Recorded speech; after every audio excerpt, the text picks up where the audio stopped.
And she said that actually, because she had autism, one of the primary issues for her, and it was a weight on her shoulders, was developing friendships, relationships. But actually, Roblox had enabled her to not only cultivate friendships, but be confident and feel settled in herself. Her anxieties when she was on that platform really, really began to dip. They really did. And when somebody who's young, who is sharing that in a positive way, for educators and older people to dismiss it, I think is dangerous. Hello, and welcome to this week's episode of The Big Chat. Well, it's Friday and next week is half term, which means parents like me get a rest. I mean, we do get a rest when they go to school, obviously, but it's really nice. It's nice to have some time with the kids at home and just the school run. You know, I love my school run. I don't have far to go because I'm very blessed to live so close to my school, but it's still a trauma getting my child out of bed every day for school. But one of the things that lights up her little life is the primary school that she goes to, which is Langton Green Primary School. And I'm really, really chuffed to be talking today to the head of Langton Green Primary School, and that's Alex Cornelius. Hello, Alex. Welcome. Hello. Thank you for inviting me. Well, listen, I've always liked talking to you. That's kind of, thank you. Because you are quite funny. I'll try my best. You've got really cool glasses on, which we've just we've literally managed to somehow... Twinny. We are both Geminis, aren't we? We are. Yeah. And we've twinnied on the glasses from Edney and Edney. So without even realising we've done it. So there's synergy here. There's a cosmos for you. There's a cosmos for you. But the main thing that I wanted to get on was when I really... obviously, we've been devoting these episodes to talking about mental health issues, but I've noticed as a parent how much Langton's been doing. Okay. And you talked to me about a year ago about the things that you were doing to support the community as well. Yeah. And I think it's really important that people know that, and especially within our community audience and Tunbridge Wells predominantly. Obviously, I'm biased because my daughter does go to your school. She's like last year, and you schooled my son Ruben beautifully, and he's now a very happy pupil at Skinner's. So thank you for that. Pleasure. But yeah, you've been there throughout my children's lives, and I think you've done a grand job personally. So thank you. You can obviously, not tell me off. Semi-retire. Is that what you're saying? I can retire now. But you did. You joined the school. You came from London, didn't you? I did, originally? Yeah. I was a head teacher in London over in Chiswick, and we relocated here in 2013, and I was commuting every day. Were you? I was driving to Chiswick every day for a year, and I was looking for a place that I could really get my teeth stuck into, somewhere that was a blank canvas, although I'm sure my predecessor Judith would say it wasn't, but somewhere that I could really develop. And I think in the last 9 years, it's unrecognizable now. It is. Just the music, the art, the sense of creativity. It's a kind of really strong thread that runs through the school, and of course our focus on mental health and wellbeing for the children. Yeah. That's kind of a priority for us, really. Yeah, because I mean, who would have thought that you'd have to deal with a school through a pandemic? Yeah, I mean, we were already kind of focusing on well-being probably around 2018, 2017. It was kind of a buzzword then, and we were being encouraged to try and facilitate support for those children who were really struggling, not only just with their learning, but just kind of waking up and kind of going to school. But I think the pandemic magnified children's anxieties to a point where when you look at how many children now are struggling with anxiety, with going to school, with learning, with life, social media has a huge impact on that. Absolutely. And the statistics are, well, I think the latest statistic is 1 in 6 primary school age children have some form of mental health condition.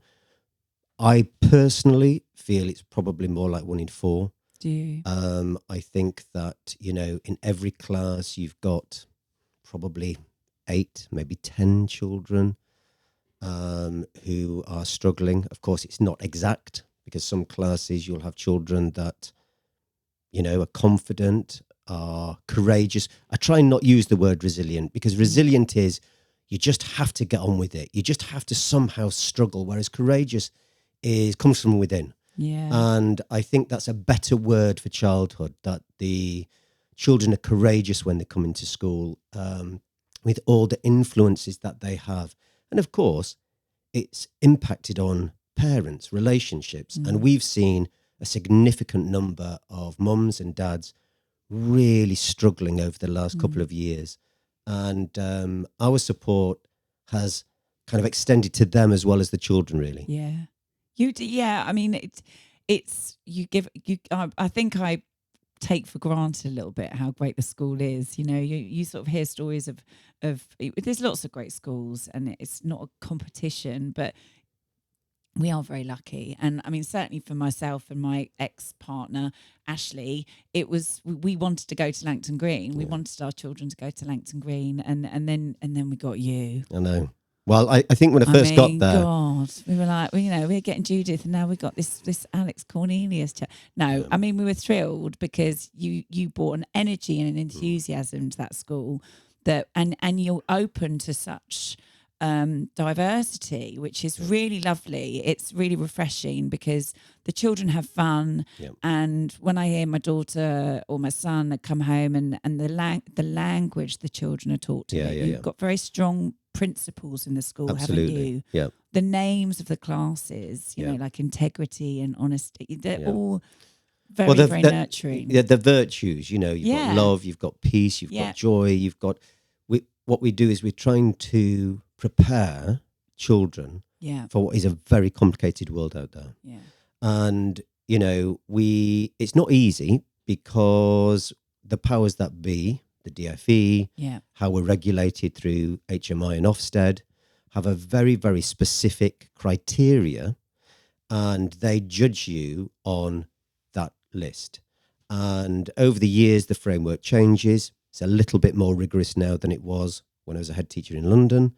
And that puts a huge pressure on teachers and the staff to somehow absorb that framework, whilst also trying to ensure that the learning is creative and inspirational, and that every child is supported in their own way. And that's not easy. No. And I think the pandemic really highlighted for us how fragile our educational system is. When you think that our system that stands today in 2023 is no different from 1898, when the children used to come in, sit at desks, do arithmetic, handwriting, spelling, read, English.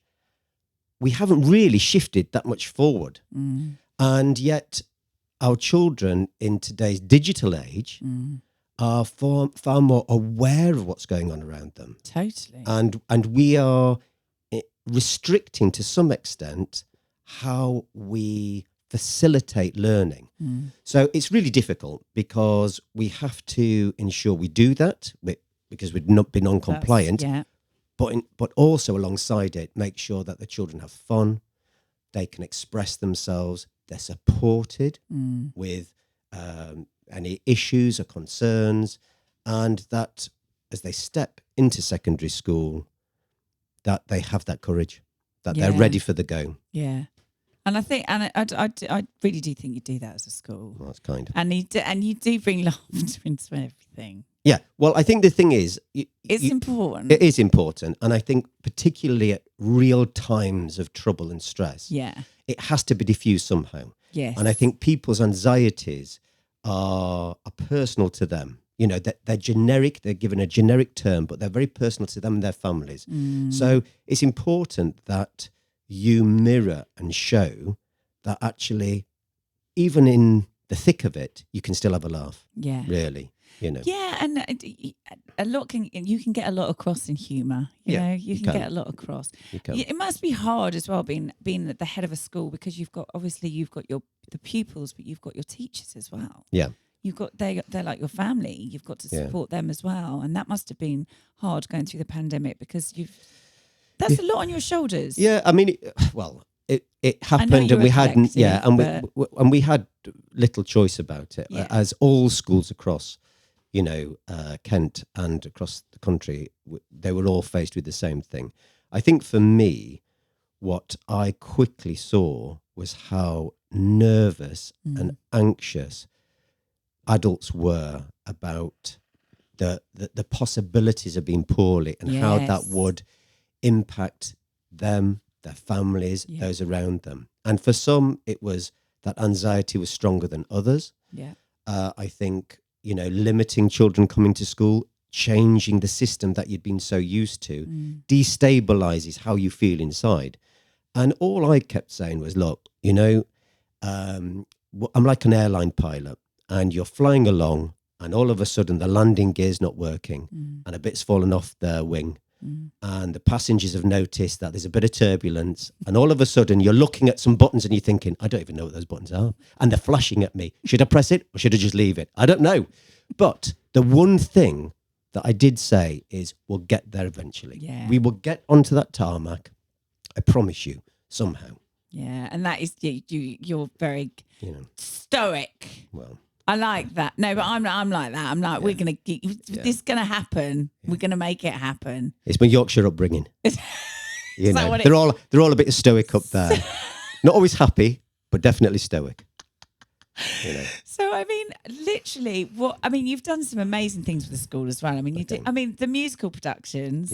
You have an amazing productions that you put on at the school. The kids are amazing. The music department, the facilities, the after school. I mean, the amount of things that they can do after school is phenomenal. Yeah, and I think with the music, it's really important to remember that not every child is academic. I know. And, music is something, whether it is classical, opera, whether it is contemporary, that people can relate to. It brings back memories. It has kind of personal feelings for them. And what we want to do is try and give children an opportunity to experience that firsthand through the teaching, but also give them the opportunity to play and master an instrument if they want to. So over 50% of our children, we've got nearly 420 kids, over 50% of them play an instrument.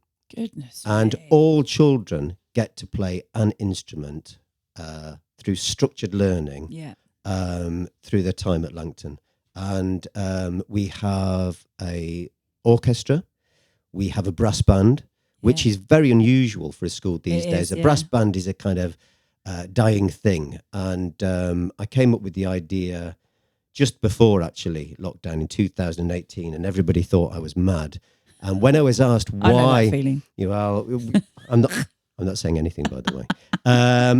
When I was asked why, I said, well, it's a dying breed, and, we want to kind of compete in the Royal Albert Hall with the Yorkshire lot and the Northerners. And so we kind of got this band on the go, and they are absolutely fantastic. And it's something actually very moving to watch them. And watching children who've never wanted to play an instrument. So they've gone all the way through Langton, never been interested. And then all of a sudden, it's sparking their interest, and they take up the cornet or the trumpet, and they really change, and they become performers. And that courage that we were talking about earlier begins to grow in them. And that is something very special. So music is probably one of the most important things for us, Yeah. And it is also, it's getting the best out of someone, isn't it? Because just because like I'd mentioned to you earlier with my own son, we just thought he was just going to do maths. We just thought he was just going to do maths, and that was going to be his thing. He's now fencing, playing the flute, and he loves the classics. It's so interesting how, because that's last year, my daughter's going through it now, that year 6. You see such change and development that you must see. And then they go on to the secondary school, and it's it's incredible. But you are, like you say, you're leading them up to that. You're preparing them for that, because that is a big step, isn't it? It's a big step. And, we're talking about mental health. I think one of the issues that we saw in 2020 was the transition from primary to secondary. Yeah. Was so challenging for those children. Yes. Because they'd not only gone through a lockdown, which had kind of rebooted their senses, and not in a positive way for many kids, but then in the September, they had to step into secondary education, which is subject specific. Some of the secondary schools around here have thousands of kids. So you're going from a relatively small primary school to a big institution with people that they didn't know, friends that they didn't know, that weren't friends yet, in classes where sometimes they were the only pupil from that school in that class. And that's really hard. Yeah. And no transition. So one of the things that we have seen in education is that the pupils of 2020, who are now year 9, have struggled mentally with the world around them, because they still really haven't come to terms with that transition. Yeah, it is. I mean, it is quite a big thing when you think about it, isn't it? What they it's life changing. Yeah, it is. This week's episode of The Big Chat has proudly been sponsored by the Right Tuition Company, RTC. There'll be more information about them in our links, but thank you so much for sponsoring this episode, where we talk to Alex Cornelius, headmaster of Langton Green Primary School. And if you want extra tuition for your children, primary or secondary school, RTC is the place to go.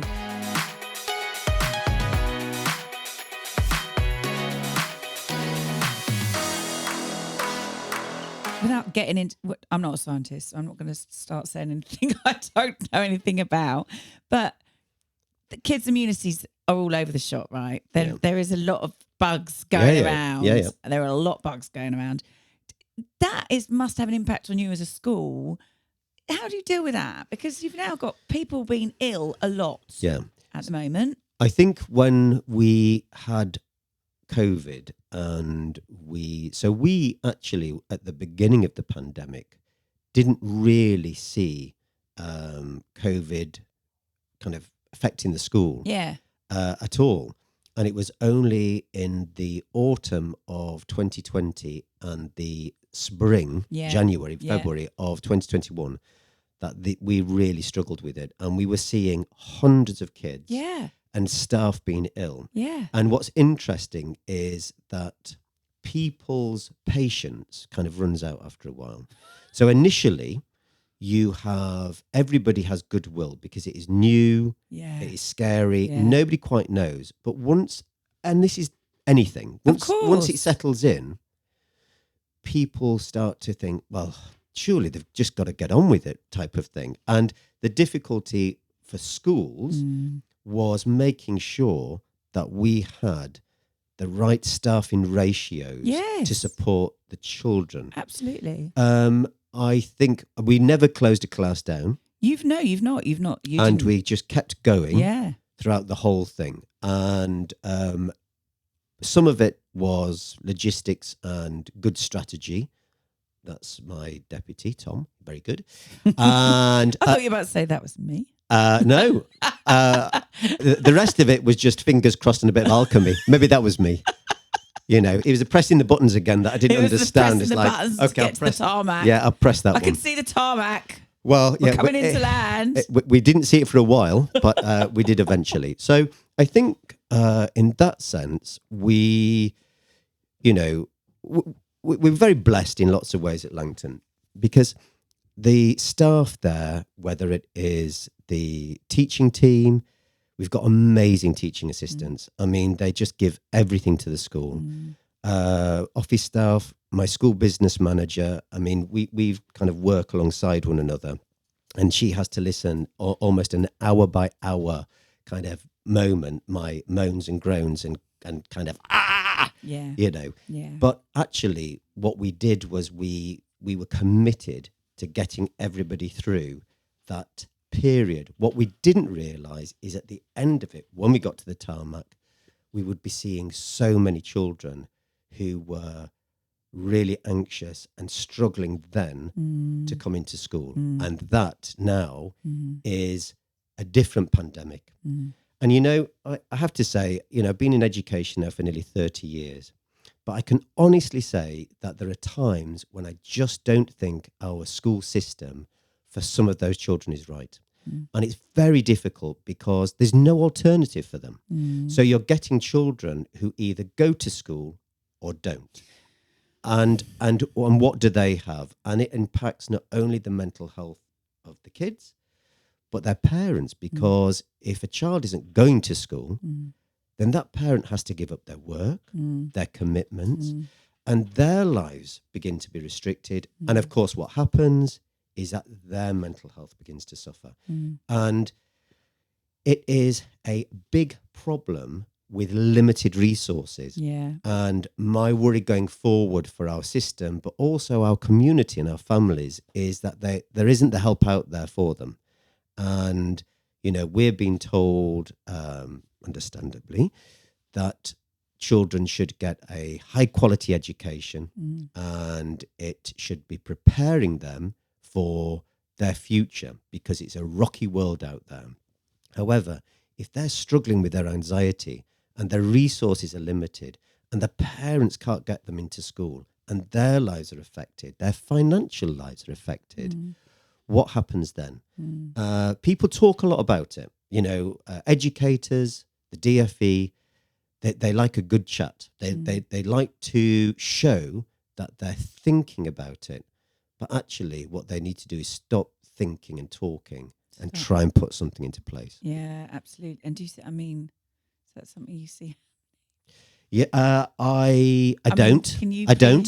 I don't see it happening. I don't think the resources are there. Yeah. I think you're talking big money. And I think you're also talking about a will to change.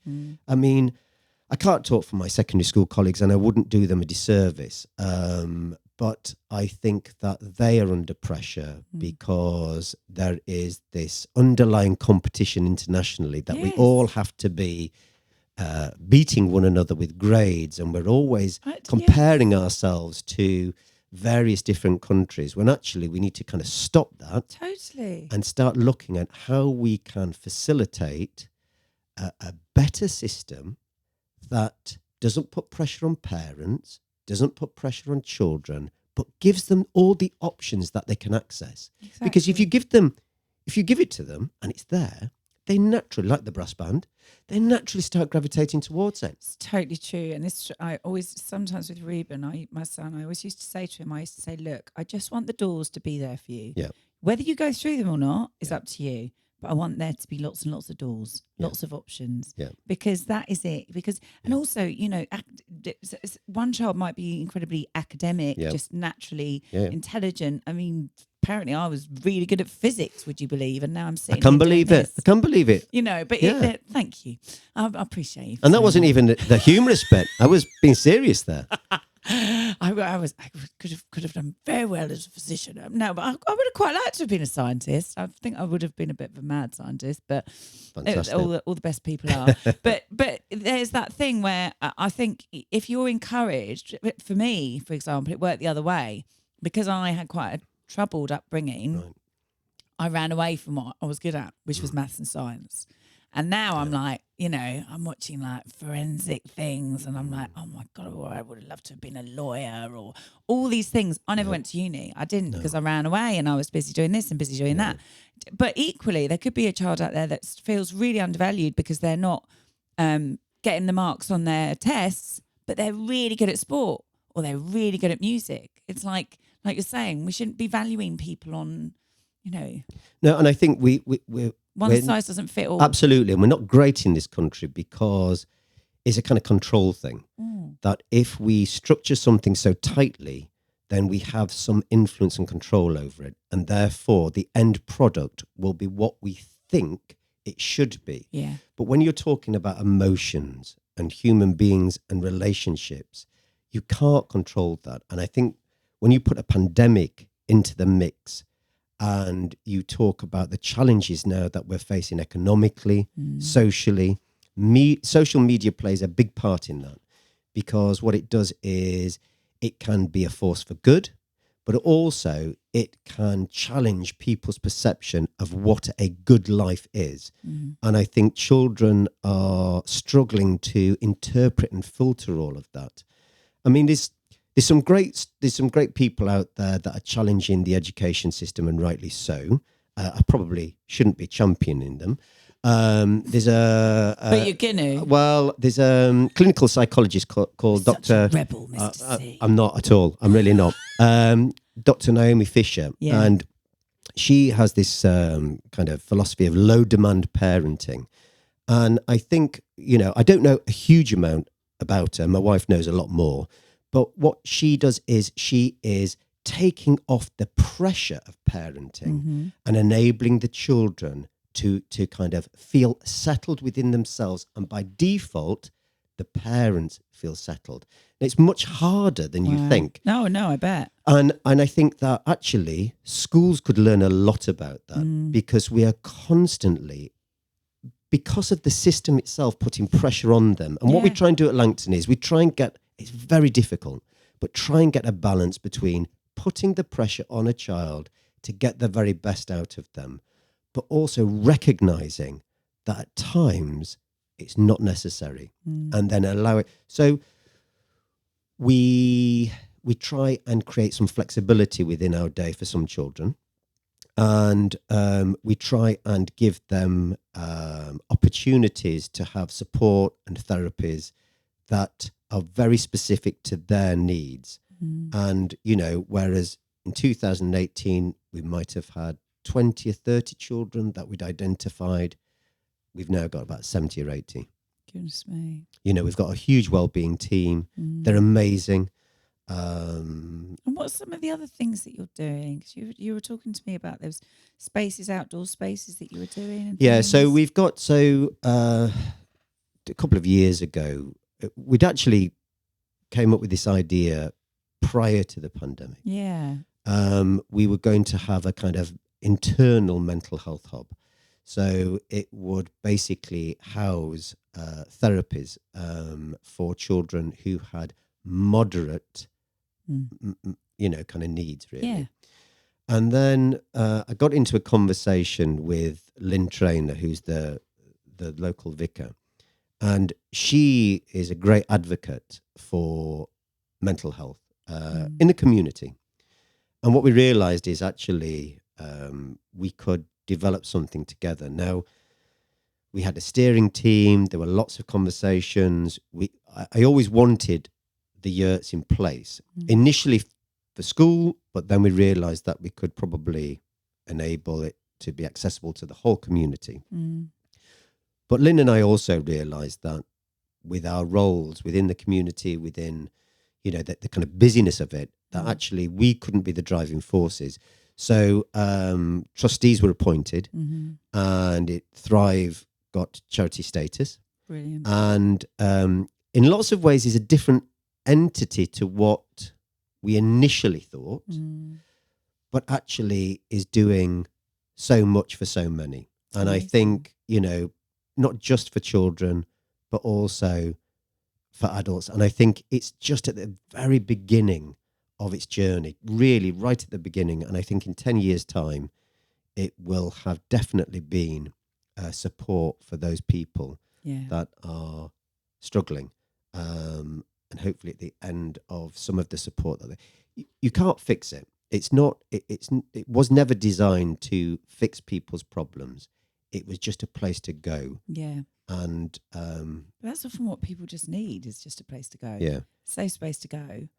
And also just talking. I mean, one of the things that when I've been talking to parents who are struggling, they say just actually having contact with other parents who are going through the same thing. It's you understand. And I think through the pandemic, actually, in a funny sort of way, I think we have less understanding now, in a strange sort of way than we had before. So those parents and children who are finding life difficult, they just don't have that support network. And actually, if you are trying to fight the powers that be to get, for example, an education healthcare plan, or you want to be on a path where we CAMS, which is the, children, adult and young people's mental health service, it is very difficult to negotiate, almost impenetrable. And I think that is partly, again, resources and underfunding. And I think partly that is because the system and the hurdles that you have to go over and the tunnels that you have to go through are very complicated. And my sadness as a parent and as a head teacher is that if you're not aware of the system, it's almost impossible. And you can be on a pathway for 3 years, 2.5 years, 4 years, and your child can be identified as having a need. And by the time that they have met the threshold for the pathway, they could be into the late teens. They could be in a position where they could be going to university if they are able to. Yeah. So we really need to think carefully about how we support our children and parents during the next 10 years, because I think it's that kind of period that's going to be the most challenging for us, really. And I think what you touched on as well earlier, where you said about the pressure it puts on parents, mental health parents. I've learned a lot within myself about how you have to be so careful what you say around your children, what you project on your children, what they are children. We had an author on a couple of episodes ago who, the adult brain's not developed till it's 25. Absolutely. And it's like the language that we use around our children and the way that we speak. And, I wasn't particularly happy last year, and that I feel bad about my daughter not seeing me very happy. It's the more that we can sort of support all of the support, I agree. It works as a whole, because if you've got unhappy parents or angry parents or stressed out parents or in whatever areas, that will have an impact on the child as well. Yeah, and parenting is really challenging. It is. Because you love them. Yeah. But as they grow and develop and their hormones change, and their friendship groups change, social media. Yeah. What you're doing is you're dealing with someone that actually you don't always recognize. And as a parent, as patient as some people are, it's almost impossible to kind of parent properly. Yeah. And there is, a kind of thinking that sometimes that kind of parental influence is actually more negative than it should be. And in lots of ways, you should be just kind of walking alongside them as opposed to impacting them and telling them what they should be doing. Yeah, you should be. Really. I mean, we're like guides, really. I mean, I think our kids choose us, not the other way around. Yeah, well, I feel sorry for my kids then if that's the case. I'm gonna give them an opportunity when I get back to. You've got 3. They can choose. They can choose. I did mention my theory to Elodie and Ruben, and they were like, "We wouldn't have chosen you, Mum." I was like, "Oh, thanks for that. Cheers for that." I think children always say that, but deep down they never mean it. I'm holding on to that. Anyway. I know, me too. I'm holding on to that too. Holding on to that too. Well, I mean, how can people in the local area, we're gonna get this out to people, and how can people in the local area get involved and help more with Thrive and with what's going on and with what you're doing? Well, I mean, there's some brilliant people working for Thrive, with Thrive, leading it forward. There's the trustees, and then there's a kind of very active kind of working group, and they're doing amazing things. And actually, when I kind of see them still at midnight, kind of trying to get activities and put them out there. So I think it's supporting it, so it has a journey to go on. Yeah. Because I think all of these things can just happen, and then in time fade away. Yeah. And I think also being in the community, it is about recognizing that actually, there is a fragility to it that people on the surface may look like they're coping. They might look like they, haven't got issues, that almost their lives are perfect. And for some, that will be the case. Yeah. But there are lots of families, children, parents out there that really would appreciate just a kind of helping hand. And sometimes just listening to somebody, letting them cry, giving people time, I think is really, really important. And not feeling that you are being judged. And when you're listening and seeing it happen, not judging. I think as an educator, it's very easy for us to judge. It's easy to judge, if a child can't get into school or a child, their personality, their behavior changes, they become very quiet, they're not doing as well. It's easy to judge as an educator. We kind of sometimes take the high ground, and we say, oh, something's not right there. And we start judging and making assumptions, but actually they just might be anxious and struggling with life. Yeah. And sometimes we have to recognize that, get rid of that kind of judging thought in our head and say, what can we do to help? What can we do within our fairly restricted system? What can we do to make it easier for you? Yeah. I think that's great advice. And so people want to find out more about Thrive. So there's a website. Yeah. Just Thrive Langton. You just Google it and just Google you. Don't Google me. There's a terrible photograph that's still going around from my London days when I was a head teacher there. It was a bad photograph at the time, to be honest with you. I wasn't happy then, and it just won't go away. It just keeps cropping up, and listen, I've had my daughter at your school. Apparently, they've all been searching up Chatty Hatter, and I'm like, no, you're all right though. No, I'm not all right. I'm not all right, and I don't like it at all. Thank you very much. You're all right because you've had some ownership over that, whereas I can't even find the source of that photograph. I can't even remember who took it. When I find out, there will be problems. I'm so glad I'm old. I'm so glad I'm old. None of that talk here. No, but all I mean is social media. Can you imagine being young? I mean, now. I can't. No. I can't. And I think it really changes how you engage in your relationship with others. Totally. And it just gives you, it can be like something like this. It can be a real force for good. Yes. It's really strong and powerful. But also when your brain is still developing and your emotions are. You can hide behind it. Yeah, you're not aware really of the subtle dangers. There's sometimes not so subtle dangers. And I think that really is unhelpful. And for me, looking at our children, I see that it causes an equal measure of joy and unhappiness. Yeah, there is a balance. There is a real balance. And there's a reason like why the guys in Silicon Valley banned all their kids from going on iPads for a long, long time. And absolutely brought them out. And but it's also a force for good. But and it I think, is a force for good, you're right. We and for learning as well. Yeah, and educators kind of say, oh, social media is terrible and, iPad time. But for lots of kids, particularly with special needs, and particularly children who have maybe kind of emotional issues, they can find solace in it and positive solace. And one of the things that I heard the other day, I was listening to somebody talking about Roblox, which I know can be very controversial for all sorts of reasons and all the right reasons.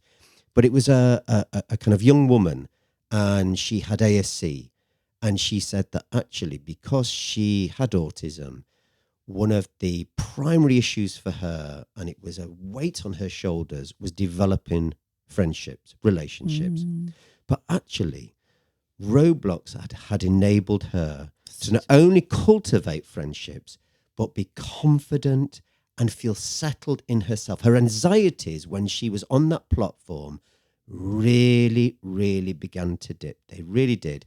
And when somebody who's young, who is sharing that in a positive way, for educators and older people to dismiss it, I think is dangerous. I think you're spot on. And I have a colleague that I work with who has started homeschooling, and he without a doubt, he says his son, it helps his anxiety when he is involved in Ruben as well is like, not all kids want to go out. No. I mean, I said to No. Ruben, do you want to go to the school disco? And he's like, hell no. Do you know what I mean? He's not, he's just not that person. People have different things that they want to do. And you're so right. And the world is changing. It is. And we need to change with it. We do. Education will be the last thing that changes. That's my prediction. Then medicine. Yeah. Well, I think medicine's probably got a kind of few feet ahead of us, but I think education will be the last thing. Yeah. And I think a lot of it is about the fear and what will happen if we begin to change our thinking. What will our children be like? But at the moment, all we are doing is our system, not for all children, I must stress that. Yeah. But for a growing number, is causing challenges, emotional and learning challenges. And I think it will take a very brave person to stop it, reboot it, and start thinking differently about how we can support and educate our children. And honestly, it really isn't sat at a desk, and it isn't from the hours of 9 to 3:30, and it isn't just your maths, your English and your science, which are all very important. They're all kind of life subjects. You need them to get through life, but they're not the key to life. And that is the important thing. Yeah. And hopefully I'll be still alive when that person does it. You're very philosophical. And I think what I like about you as well, Alex, is that when you talk to the children, when I see you, when I come in, and I mean, I did actually come dressed as Santa Claus. Did you notice? Did? Yeah, did I notice? How could I not notice? I had to come. I thought I turned up to the wrong assembly. I thought I was in a different place. I was so embarrassed. I was literally like, I came straight from doing the panto. I know you carried it out well, though. I have to say, you carried it off well. I was just like sat down, and Elodie was just like, oh my God. But the thing that I love about you is that when you, at the end of any performance that children do, I'm sure it's assemblies and all of it, you really get in there with the children. The adults, we're there, but you really talk to them. You're like, well done, and you give them that prep to get the most out of someone. It's not like overpraising someone or aren't you brilliant or whatever. But there is a level of engagement that I like your style. Well, that's very kind of you. I think you mentioned the parents there, and over the years I've been looking at some research about play. And one of the biggest, I think, regrets for adults when they look back on their time is how they mourn their imagination going and their lack of play. Yeah. And I think it's really important as a teacher to ensure that running alongside all of these wonderful subjects that children have enough opportunities to play. And, we should be doing that. I mean, you talked there about the kind of immature brain. We should be encouraging our children to play more, be confident in play. Just because you hit 11 and you go to secondary school doesn't mean to say you can't play. No. But of course, what happens is that there is a shift in an adult reaction to them. It's like, oh, you're in secondary school now. You need to start. What, at 11? You've got to be joking me. What's that all about? So I think we try to encourage that as much as we can for as long as we can throughout the primary years. And I know some secondary schools also, some brave secondary schools also try and do that too. They do. And, some children just have bonkers parents like me. But well, they do. I can't stop playing. Yeah. I mean that in the nicest way. But I mean, my daughter gets quite embarrassed of how playful I am, to be honest. But that's part of being a parent, isn't it? It is a good model, though, as well. Good. It's a good model. It's fun. You say that, but she will, in time, look back and think, I loved my mum for that. She was a funny old stick. Gee whiz. I could tell you stories, honestly. Just check her out on the internet. Exactly, yeah. Well, maybe, that. So you've got to be careful saying things like that. I know. Because they're going to find that picture of you. I know. Well, it's an old picture. And everyone's going to look for it now, you know that. Oh, it's a very bad one. I know. They'll be fiercely disappointed. Look at you now. I mean, right. You're looking good. You're looking good. So hanging on in there. Thank you so much for all you do. Thank you so much for what you've done personally for my children. It's a pleasure. But thank you so much for all you've done for the school, for the community, for the area. and just keep doing what you're doing, because That's very I've wanted kind. to talk to you for a long time, and it's been great to have you on here. So Thank you. thank you, Alex Cornelius. I mean, Mr. Cornelius, what a name. It's just Well, brilliant, isn't it? Oh, well, thanks for inviting me. It's been a real You're pleasure. very, Thank very you. welcome. And from one Gemini twin to another in Yeah, our yeah. little matching blue Kirks. I know, great. Thank you, Edney and Edney. And Hello, yeah. we're